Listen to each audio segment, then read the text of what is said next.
Hi, this is Futurist Shara Evans, and today it is an absolutely fun interview that I've got lined up with Danny Cabrera, who is the CEO of BioBots, a company which is designing 3D printers that print biological materials. Good morning or good evening, Danny. Yeah, I mean it's the evening over here. I know you're just getting started over there, but East Coast is it's pretty dark right now. Anyway, hey, yeah, thanks for that introduction, and yeah, excited to do this interview and yeah, get to talk to your audience. That's wonderful.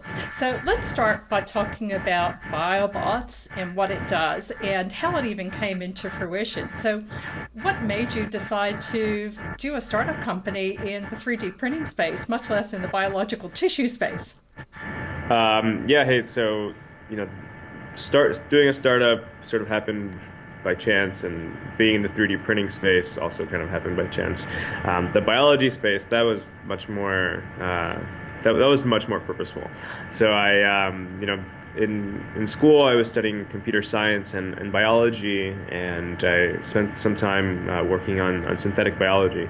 So really, this idea that life is something that humans can engineer and use to do really incredible things. Um, and sort of my undergraduate experience, spending a lot of time in and out of labs, I quickly realized that there were a lot of problems that were holding us back from being able to achieve the incredible promises of synthetic biology, including curing many diseases, eliminating the organ waiting list, even designing new organisms that could help us like suck carbon dioxide out of the environment, or even help us live on other planets. I don't know if you've seen Elon Musk's latest plans to colonize Mars, but Oh, the whole yeah. last bit there where Mars is spinning around and being terraformed, well, yeah, I mean, there's a lot of biology there. And working in the space, an undergrad for about 4 years, I quickly realized that there were two things holding it back. The first was that all of the tools that we had for doing biology were really designed around this core technology that came about 150 years ago, and that's the traditional tissue culture. So growing cells on a flat surface, so you get a monolayer of cells, which is great. It's great for doing experiments. It's pretty easy, but it has nothing to do with what's actually happening inside of the human body, right? This is complex 3D thing where you've got cells interacting with one another in 3D space, interacting with different materials. You've got signaling molecules floating around everywhere. It's a very different environment. So that's definitely one problem that I think was holding the field back. And the second is that all of the tools that we had, were pretty old. They were like pretty legacy equipment, and most of the work was actually being done by hand. So there wasn't a lot being taken advantage of in biology as far as automation, and even taking advantage of connected devices and Internet of Things type of work. So there was a lot of work being done by hand, which led to a lot of human error and a lot of reproducibility. So I thought that started working on a 3D printer, thinking that this could be a good way to solve both of those separate problems. And initially, it was an academic project. It was actually my senior design project at Penn, and it was like a digital interface. So you interface with a 3D printer through your computer, typing lines of code, which seemed to be able to get rid of a lot of the manual work, since you had a robot actually performing the experiment for you, and also it was able to build the tissues in 3D, which is literally an extra dimension on top of what we were currently doing. And initially, like I said, it was a project for school, but after I graduated from Penn, I was going to go get a PhD in bioengineering, but I had a summer off, and instead of taking the little money that I had left over and traveling through Southeast Asia, like I kind of wanted to do, I started just threw it down to just keep working on this project, and very quickly realized that if we wanted to keep working on this, we had to figure out a way to make money. And that's when the idea of actually selling the devices occurred to us, and started talking to a lot of the professors that I talked to while interviewing for graduate school. People were excited about it, and that's how we sold the first units. Yeah, well, Um, one of the yep. interesting things about your background, Danny, is that you've got computer science and biotech and biology in your background. And it's actually something that I've been advising university students and high school students to do for a while now, is to combine those two disciplines. And I think that your idea came from the fact that you've got the engineering background as well as the bio background, and you thought about how can I put this together to do things in a different way. Yeah, absolutely. I wish I could say I planned it all, but it just kind of happened. Yeah. I was interested in computer science, sort of been a coding geek for a while since I was in school, in grade school, and both my parents are programmers, so I sort of grew up around that. And it wasn't until I was introduced to biology that sort of a whole new world opened up, and that was in college. Just sort of stumbled into a drug discovery lab where there were where my job was to move around and treat hundreds of thousands of samples by hand, and I quickly realized like, whoa, man, no, we don't do it this way anywhere else in any other industry. Why are we doing like this in biology? It's supposed to be this like high tech space. And anyway, yeah, it's sort of just the result of that. Yeah, it's great fun. And you've got a business partner as well who is your co-founder. Where did he come into all of this? Yeah, so Ricky is our CTO. He was actually the one who was working on the mechanics side of things when we started building the devices. So he was working with a postdoc who was also a mentor of mine in the synthetic biology project that I was working on, and he sort of connected us, and that's how we started working together. Ricky was working on the hardware, getting the things up and running, and I was developing the software, and then we sort of transitioned where he's now running sort of the manufacturing side of the business, and I'm more on the strategy, sales, and marketing side. So BioBots is now a commercial product, and one of the questions I have for most startup companies is how did you get the funding to go to market to take it from early prototyping into something that is a commercial reality?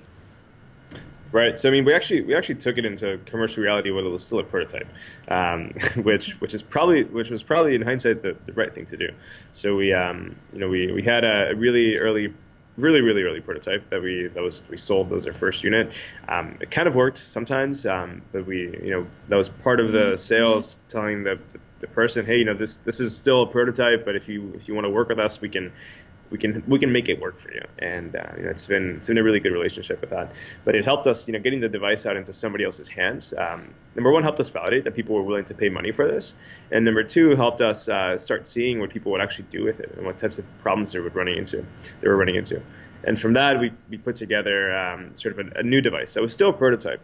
We actually called it our beta units, and we built 50 of them. We rented out about a dozen plastic 3D printers from a local makerspace, and had them running overnight. Then we found sort of unskilled workers that were unemployed here in Philadelphia, and paid them about $10 an hour to help us assemble the first units, and we put them in boxes and shipped them all over the world. And those were the very first units. So the funding to do that, to get even to that point, came from. The very early bit of it was from like prizes that we'd won out of undergrad. By being an undergrad at Penn, I was able to win a few $1,000s that we put towards developing those first prototypes. And then from that, to really keep working on it, we went through an accelerator. So it's called Dream It Health, and they've been a great partner with us. Yeah, cool. So we actually we picked up our first board member from there. He's been extremely valuable in helping us grow and develop the business. Like you said, we were two engineers coming at this, and we had zero background in business. So having some trusted people that were on our side helping us think about how to turn this into a business was really helpful. Yeah, it's essential, really, if you want right, to try to commercialize something. Absolutely, yeah. And they really put in the first bit of cash, let us get those first prototypes out the door. And at that point, there was enough traction in the business. We were able to show that there was enough interest in the product. Even though they were just prototypes, we were still able to make some money off of them. And we showed that there was demand for them. And off of that early traction, that's how we were able to raise our first seed round. And it was a mixture of angels and early seed stage funds. Okay, so let's talk about the BioBots printer. How does the printer work? What kind of materials are you using? What's the process that you use in the printer to make biological tissue? Yeah, absolutely. So the the printer sort of looks like a traditional 3D printer. It's a device that has an extruder. The extruder is moving in three axes, X, Y, and Z. And now what's interesting is that the extruder basically holds a solution of material, and that's they're different biocompatible materials that you can use. Obviously, different materials for different tissue types. Think about it sort of like how your inkjet printer at home has different colors, different colored cartridges for printing in different colors. Great analogy. We're trying to. Right. So we're trying to get to that point. In biology, we're not quite there yet, but that's basically the idea. You've got different materials for different cell types, and then you add your cells in there. So that's where the living part of it comes in. There's sort of no magic. And then the interesting thing is, the materials get pushed out of a nozzle using compressed air. So you pressurize a chamber, and material comes right through. And then there are a number of different processes that we can use to turn the material from a liquid to a solid. Really, the first one that we pioneered was we developed a process that used visible lights. As soon as the lights turned on, they would turn the material from a liquid to a solid without killing all of the cells. That's important. You can imagine you don't want a bunch of dead cells. which is what would happen if you use the traditional processes that are used in 3D printing, right? So plastic 3D printing uses like very high temperature to melt a spool of plastic. And then as it cools is when it turns into solid again. Obviously, you can't do that with cells because you'll fry them. You'll end up with nice toasty cells. And then the other option is using very high intensity UV radiation. And UV radiation is no good for cells. That's why, like, when you run out into a sunny day, the first thing you reach for is your sunscreen so you can protect your skin. So that's one of the processes at this point. We've got a bunch of other processes that we're using as well. Some chemical cross-linking, there's enzymatic cross-linking. There's a whole slew of them that we're supporting, as well as a number of different materials. So in the 3D printing world with metals, I understand that some of the processes actually use glue, so they spray the metal powder and then they extrude the glue in the specific places. Is there a similar process that would work in biology? Let me think about that for a second. I guess in some ways you can draw the analogy between the metal particles and the cells. So if you think of the cells as metal particles and the materials, a different, sort of like think about a scaffolding material as the glue that keeps the cells together. That is kind of what we're doing, except that it just happens to look different physically. Of course. And but I think it's a similar concept. So what you're really talking about is tissue engineering to be able to build different kinds of structures. And what sort of tissue have you grown or built in the BioBots printer so far? I'm not sure which term is actually the right one to use, whether they actually are growing or whether you're actually just printing them. Well, so it's definitely a mixture of both. You start with printing it, and then over time they grow. So when you're done printing, you have a sort of a starting point where you've got a configuration of cells and material. But what's really exciting is what happens as those cells and that tissue really grows and matures over the course of weeks or even months. So then to answer your question, we don't grow too many tissues ourselves. We're really a technology shop. The core thing that we're doing here is developing the tools that are empowering other people to design and engineer the living tissues. So what I can do is talk about some of the things that our customers have been printing. That would be great. And it really runs the gamut. I think I'll talk about one that was recently published on Lab on a Chip, a great scientific journal. This was out of MIT, Harvard, Lee Kademasiani's group. They're using a BioBot to print a fibrosis model. So it's basically a 3D tissue that models thrombosis the way that it would happen inside of a human. So it's printed out of a gelatin-based gel. So think about it like it's a cross-linked collagen, and then they flow human blood through it. And the different the configurations that they've developed into this 3D geometry really mimics and models thrombosis the way that would happen inside of a human. And it's different than what you see observe in animals. So the value here is that these devices that are bioprinted can be used to test new drugs or new compounds and observe phenomena that you would miss treating on just a flat 2D cell culture that you would miss inside of an animal test, but that you would see inside of the clinic. So if a drug is not going to be effective, if you're running a clinical trial, ideally you want to catch it as early as possible, hopefully before you get to the clinic. So if I understand correctly, what they're doing in this trial is they're printing the tissue and then they're putting the blood, perhaps from a patient, through the tissue that they've printed. Is that correct? Yep, that's right. So it's truly personalized, which is also what's really exciting about this. Every patient is going to react differently.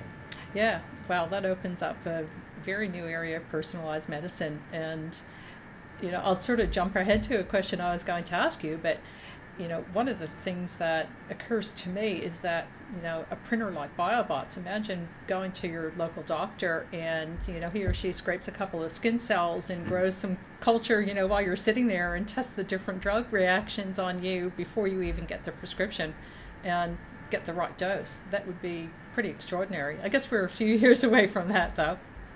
We are a few years away from that, but there are definitely some of the larger pharmaceutical companies, more innovative ones, are definitely looking to bring that future to us as quickly as possible.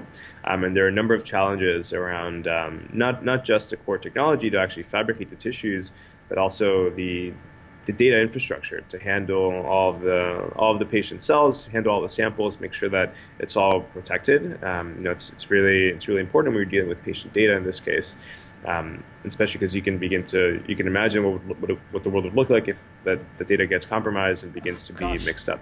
So these are some of the things that these companies are thinking about, and we're helping them work through. So we're not just building the tools on the hardware side, but we're also developing the software tools and the reagents that are really empowering these larger companies to make decisions and move forward and bring that really beautiful future into the world as soon as possible. What kind of time frame might we be looking at for something like that? Just I know the future is not a set roadmap, but what's your estimate? I don't know, and I definitely don't want to give the wrong answer. So. We'll leave it for the future. Yeah, we'll see when we get there. Okay, now let me ask you about other kinds of tissues that can be grown or built in BioBots. You've done things like bones and cartilages as well. When I say you, I mean your customers inside of a BioBots printer. So how would one go about printing a bone, for example? Well, I mean, nobody knows the best way to print really a real piece of human bone that can be implanted right back into people, but there are definitely groups working on that. And the biggest mystery is in the biology. So how do you actually get cells to differentiate down the pathways they need them to, and then behave the way you expect them to. And so as far as how to control that, the first thing is the bioink, or the material that you use to print that. And we've got a number of different materials that have different stiffnesses that are as stiff as bone, and you can sort of combine them with different signaling molecules to be able to control that. But the way you do it is the same as the way you do any other tissue. You'd have your solution of cells and material. You'd put it into the bot. You'd have your 3D geometry that you would have designed or grabbed from a CT scan or something, and then that 3D file would go straight into our software, and it would turn it into printer instructions. And the device would go ahead, move in X, Y, and Z, deposit the material, and that would be your starting point. And then from that, you'd culture it up in an incubator or a bioreactor, and really let the biology or the cells take over. So like I said, that's the part of it that's still science. Nobody fully understands the way to do that, or the best way to do that just yet. But there are a lot of groups working on it, especially around bone and cartilage. It's a very hot area, and we're seeing a lot of great progress there. Yeah, well, can you share any other customer stories? What else are your customers using BioBot for? Well, we have customers working across pretty much every tissue type you can think of, ranging from bone and cartilage to skin. Maybe we just talked about blood, cardio. We've got people working on neural, liver, kidney, you name it. But even I think something that's a little bit different that we have some customers working on is working on plant cells. So printing different combinations of plant cells to build up new plants. And in this case, that sounds almost spooky. Right. I mean, I think it's easy to imagine like the Super Mario plant, like chopping Yeah. but it's not. They're not thinking of going that direction. And this at this point, it's really an art project. So it's sort of like showing the proof of concept that we can have new plants that are different. And I think the longer term implications are in using it for plant engineering. So things like food crops, that can building plants that produce more bountiful food, or more flavorful food, or even plants that are sort of friendlier for the environment. So you can imagine almond plants that take up less water from the soil, or that suck up more carbon dioxide from the environment.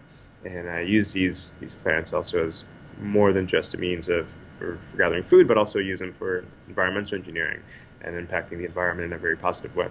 Yeah, well, hopefully positive. Some of the darker sci-fi stories have these things running amok, and certainly it's a possibility.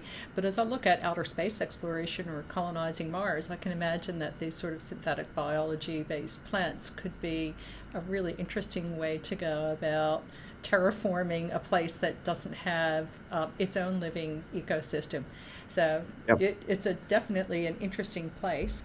And are any of your clients looking at printing organs at this space, like, a heart or a liver? I know those are complex organs, or maybe even something simpler, if there can be such a term for a complex biological structure. Well, I mean, yeah, so, that's definitely a big part of the long-term vision of a lot of our customers, is to be able to use these tools to print much more complex 3D living things like organs. But everybody's starting small right now. The reality is that the state-of-the-art technologies the state-of-the-art groups are producing tissues that are a few millimeters thick. And these organs are an order of magnitude, if not more. If not towards of magnitude larger than that. So we definitely still have a ways to go, but people are taking the first small steps in our devices, and we're really excited to be empowering them along the way. So how many BioBots are out there in research labs right now? I can't give you the exact number, but we have devices in over 25 different countries right now, definitely all over the States, and we've been growing very rapidly since we started. Oh, that's extraordinary. Your company's only about a year old, isn't it? Yeah. We're actually officially 2 years old. Oh, 2 years. As of last month. So we've got like I said, we're on our second generation bioprinter now, which is pretty exciting. We've definitely learned a lot from our amazing customers. And are you able to tell us anything about the price points of a BioBots printer? Yeah, I mean it's posted online, so it's very transparent. So the devices are $10,000 US. They're available at all times. Not a lot of money. I mean, when you think about a research lab and the kind of equipment that they buy, that's actually quite small. And then you've got the bio-inks as well that you produce and sell to your clients. Right. Hayden, I think that's definitely a big part of it. Is we wanted to build tools that were easy to use and cost effective. That way we could really begin to lower the barrier to entry to this type of work, to this type of research, so that we could motivate and empower as many people as possible to be working on this. Because it doesn't help very much if you have a great device that only one or two groups can afford. It's a lot more powerful when you've got a connected ecosystem of people working together. Totally. And, we're definitely excited to be building that community and building that ecosystem, and being providing the tools and building the technology that's empowering those people. And one last question on what some of your clients are doing. I've been reading quite a bit about 3D printed cartridge that's used or cartilage rather, that's used in surgery, and bioprinted ears and things of that nature. Now, I know that most of your initial market are research labs. Are they doing any printing for actual surgical use on patients? So, the patients in this case so far have been animals. People are definitely working to getting things into humans, but there are a number of safety trials they need to go through before doing that. And when people are showing off printed ears and pieces of cartilage like that, they're usually mostly for demo purposes, to really showcase the promise of the technology and get people's minds going. the reason why you always see the ear is because we see ears every day, so it's something that we're familiar with. If you see an ear, you know exactly what it is. If you see something that looks like a kidney, you might know what it is, but somebody else off the street looks at it and might be like, what the heck is that? So an ear really gets people's imaginations going. However, not a lot of those are. Really, none of those are being transplanted right now.